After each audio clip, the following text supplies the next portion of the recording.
ഒരാൾക്കും ഒരു ബുദ്ധിമുട്ടില്ലാതെ അങ്ങനത്തെ ഒരാളാണ്. തീർച്ചയായിട്ടും MVD ഇതിന് മറുപടി പറഞ്ഞേ മതിയാവും.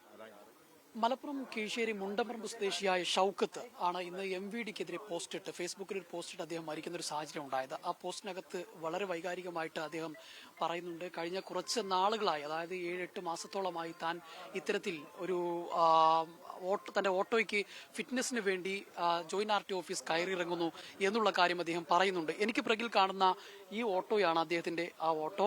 4 വർഷങ്ങൾക്ക് മുൻപാണ് ഷൗക്കത്ത് ഈ ഓട്ടോ വാങ്ങുന്നത്. ഓട്ടോ വാങ്ങിയ സമയത്ത് ഈ ഓട്ടോയ്ക്ക് ഫിറ്റ്നസ് കിട്ടിയിട്ടുണ്ട്. അന്ന് പക്ഷേ ഏജന്റുമാർ മുഖാന്തരമാണ് ഫിറ്റ്നസ് വാങ്ങിയത് എന്നുള്ളത് കൂടി അദ്ദേഹം പറയുന്നുണ്ട്. അന്ന് അദ്ദേഹം ഫേസ്ബുക്കിൽ കുറിക്കുന്നത്, അതായത് 2000 രൂപ കൊടുത്താൽ പരിശോധിച്ചുകൊണ്ട് ഫിറ്റ്നസ് നൽകും, അതിൽ കൂടുതൽ പണം കൊടുത്താൽ പരിശോധന ഇല്ലാതെ തന്നെ ഫിറ്റ്നസ് നൽകും എന്നായിരുന്നു ഏജന്റുമാർ അറിയിച്ചിരുന്നത്. ആദ്യ സമയങ്ങളിൽ അങ്ങനെയായിരുന്നു അദ്ദേഹം ഫിറ്റ്നസ് വാങ്ങിയിരുന്നത്. എന്നാൽ പിന്നീട് നേരിട്ട്, ആ പണം ഇല്ലാത്തത് കൊണ്ട് തന്നെ നേരിട്ട് RTO സമീപിക്കുകയും ഫിറ്റ്നസിന് വേണ്ടി RTO സമീപിച്ചപ്പോഴാണ് ഈ കമ്പി വെച്ചത് കാരണം ഫിറ്റ്നസ് നൽകാൻ കഴിയില്ലെന്ന് RTO ഉദ്യോഗസ്ഥർ, അതായത് കൊണ്ടോട്ടി സബ് RTOയിലെ MVIമാരായ ഉദ്യോഗസ്ഥർ പറഞ്ഞത്. അത് അദ്ദേഹത്തിന് വളരെ ആഘാതം, അല്ലെങ്കിൽ വളരെ മാനസികമായി പ്രയാസം സൃഷ്ടിച്ചു. വലിയ സംഘർഷാവസ്ഥയിലൂടെ അദ്ദേഹം കടന്നുപോയി എന്നുള്ളതാണ്. കഴിഞ്ഞ 8 മാസത്തോളം ഓട്ടോ ഓടാൻ കഴിയാതെ വന്നതോടെ അദ്ദേഹത്തിന്റെ EMI ഉൾപ്പെടെയുള്ളവ മുടങ്ങിപ്പോകുന്ന ഒരു സാഹചര്യം ഉണ്ടായി എന്നുള്ളതാണ്. ഒരു സാധാരണക്കാരനായ ഒരു ഓട്ടോ ഡ്രൈവറാണ്. അദ്ദേഹത്തിന് സംഭവിച്ച ഒരു കാര്യമാണ് അദ്ദേഹം ഫേസ്ബുക്കിൽ, അദ്ദേഹത്തിന്റെ തൊട്ടു താഴെ ഫേസ്ബുക്കിലൊക്കെ തന്നെ ഇതുമായി ബന്ധപ്പെട്ടുള്ള കാര്യങ്ങളൊക്കെ പറയുന്നുണ്ട് എന്നുള്ളതാണ്. ഇപ്പോൾ അദ്ദേഹം ഇന്ന് രാവിലെയാണ് മരണപ്പെടുന്നത്. ഈ ഓട്ടോയുമായി ബന്ധപ്പെട്ട് തനിക്ക് ഫിറ്റ്നസ് ലഭിച്ചില്ല എന്ന് അടക്കമുള്ള കാര്യങ്ങൾ ഫേസ്ബുക്കിൽ കുറിച്ചുകൊണ്ട് തന്നെയാണ് അദ്ദേഹം ഇപ്പോൾ മരണത്തിന് കീഴിൽ. ഇപ്പോൾ നാട്ടുകാരായിട്ടുള്ള ആളുകൾ തന്നെ നമ്മളൊന്ന് ചേരുകയാണ്. എപ്പോഴാണ് മരിച്ചത് അറിയുന്നത്? ഞങ്ങൾ 9 മണിയായി. ഈ ഓട്ടോ ഓടിച്ചായിരുന്നു ജീവിച്ചിരുന്നല്ലേ?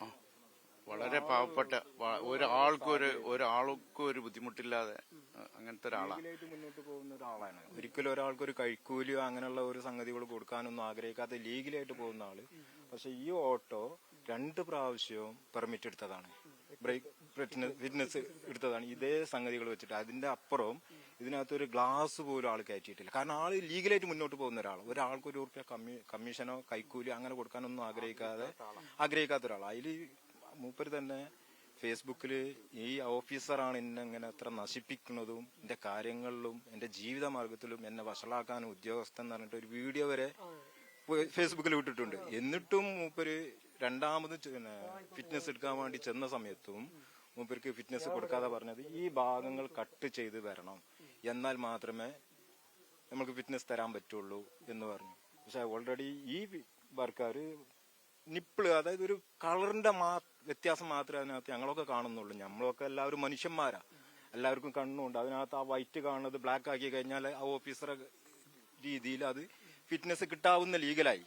പക്ഷെ നമ്മൾക്ക് കാണാൻ പറ്റും അതൊരു സ്റ്റീലാണ്. ആ ഒരു സ്റ്റീൽ കളറിന് മാത്രം ഫിറ്റ്നസ് കൊടുക്കാതെ സാധുവായ അന്നന്നത്തെ ജീവിതത്തെ മാർഗം ഓടി നടത്തുന്ന ഒരു വ്യക്തിയെ ആത്മഹത്യയിലേക്ക് തള്ളിയിട്ടുണ്ട് എങ്കിൽ തീർച്ചയായിട്ടും MVD ഇതിന് മറുപടി പറഞ്ഞേ മതിയാവും. അതാണ് ഞങ്ങൾ നാട്ടുകാർക്ക് മൊത്തത്തിൽ പറയാനുള്ളത്.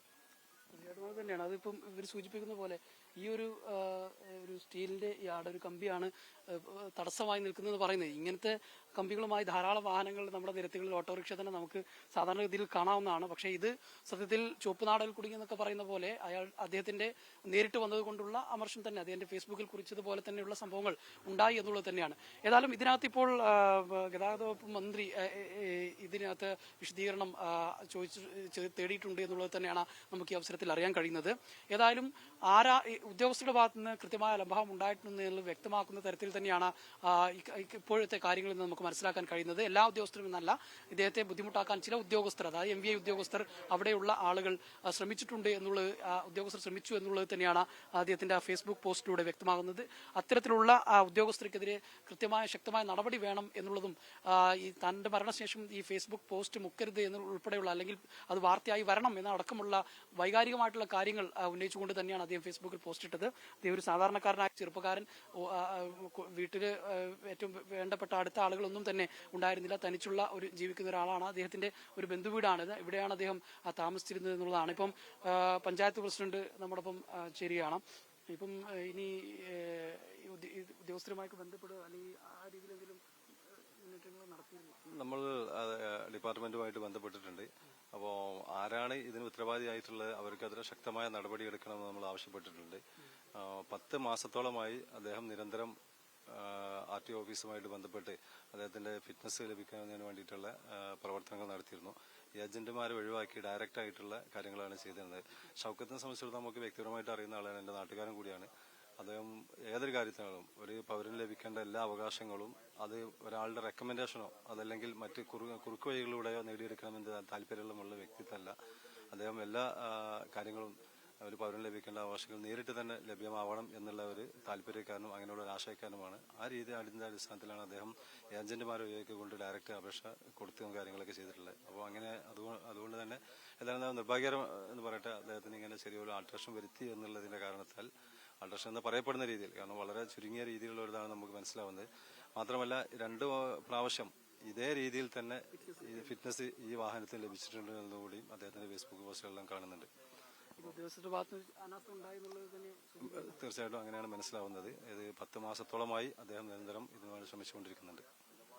ഏതായാലും കുറച്ചു കാലങ്ങളൊന്നുമല്ല, 1-2 ദിവസങ്ങളോ അല്ല, 10 മാസത്തോളമായി അദ്ദേഹം ഇതിന്റെ പിറകിൽ ഉണ്ടായിരുന്നു എന്നുള്ളത് തന്നെയാണ്. ഏതായാലും അദ്ദേഹത്തിന്റെ വായ്പ മുടങ്ങുന്ന അവസ്ഥ അല്ലെങ്കിൽ ആ രീതിയിലേക്കൊക്കെ കാര്യങ്ങൾ പോകുന്നതോടുകൂടിയാണ് ഇപ്പോൾ അദ്ദേഹത്തിന് മറ്റു നിവൃത്തികളില്ലാതെ ഇത്തരത്തിലൊരു സാഹചര്യത്തിലേക്ക് അദ്ദേഹം പോകുന്നത്. ഏതായാലും വളരെ നിർഭാഗ്യകരമായ ഒരു സംഭവമാണ് ഇതിപ്പോൾ ഈ കീഴ്ശ്ശേരി മുണ്ടംപറമ്പിൽ ഉണ്ടായിരിക്കുന്നത്. ഇനി ഇത്തരത്തിലൊരു സംഭവങ്ങൾ ഉണ്ടാകാതിരിക്കട്ടെ എന്ന് നമുക്ക് പ്രത്യാശിക്കാം. അതോടൊപ്പം തന്നെ ഇതിനകത്ത് കുറ്റക്കാരായിട്ടുള്ള ഉദ്യോഗസ്ഥരുണ്ടെങ്കിൽ അവർക്കെതിരെ കൃത്യമായ നടപടിയും ഉണ്ടാകേണ്ടതുണ്ട്. ജംഷീർ കുടിഞ്ഞ്, മീഡിയ 1, മലപ്പുറം.